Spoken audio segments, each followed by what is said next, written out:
কি করতে হয়, তাদের গায়ের রং, তাদের কেমন দেখতে, সেই নিয়ে কথা হয়। কিছু নিয়ে কথা হয়। মেয়েরা সবসময় ওই খাড়ার সামনে ঝুলছে, কিন্তু কলকাতা শহরটাকে আমরা মনে করতাম, অনেকেই মনে করতো দেশের সর্বত্র গিয়ে যারা কলকাতায় আমরা থাকি সবসময় বলেছি যে আমাদের স্টেট সবথেকে বেশি সেফ, এখানে আমরা মহিলারা সবচেয়ে বেশি সেফ। সেখানে এরকম একটা নির্মম ঘটনা ঘটেছে, ঘটতে পারে, এটা তো আর মানে ফিউচার টেন্সে কথা বলে তো কোনো লাভ নেই। ঘটনাটা ঘটেছে এবং 23 দিন হয়ে গেল, সেখানে মানে কোনো কিছুই এগোচ্ছে না।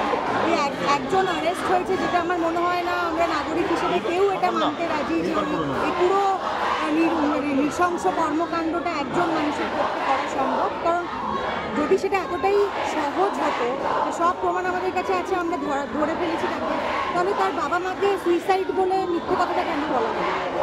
বা মানে এরকম স্তরে যে এভিডেন্স ট্যাম্পারিং হয়েছে সেটা কেন বলে? জনসাধারণ তো বোকা নয়। যদি আমরা আমাদের বুদ্ধি বিবেচনা দিয়ে ঠিক মানুষের জন্য ভোট দিতে পারি, তখন যদি আমাদের বুদ্ধি থাকে, তাহলে এখন আমরা হঠাৎ বোকা হয়ে যাবো কেন?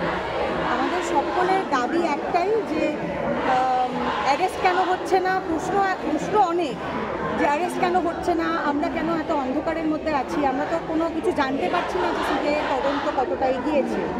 এবং দাবি একটাই যে আমাদের মানে ঠিক লোক যারা মানে ঠিক যে আমাদের পারপেট্রেটর, তারা সামনে আসুক এবং তাদের বিচার হোক।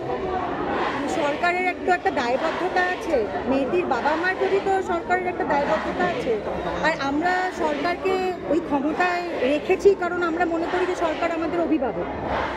তো যদি আমরা পুলিশের কাছে গিয়েও সুরাহা না পাই, আমরা যদি সরকারের কাছ থেকেও কোনো সাহায্য না পাই, তাহলে আমরা যাবোটা কোথায়? আর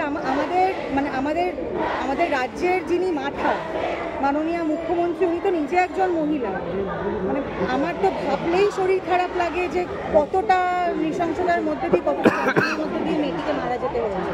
কিন্তু একটা মেয়ে হয়ে ভেবেই শরীর খারাপ লাগে। সেখানে আমি চাইবো যে আমাদের মাননীয় মুখ্যমন্ত্রী সত্যি কিছু একটা বিহিত করে আমাদের দেখার, যাতে ওনার প্রতি আমাদের ভরসাটা থাকে।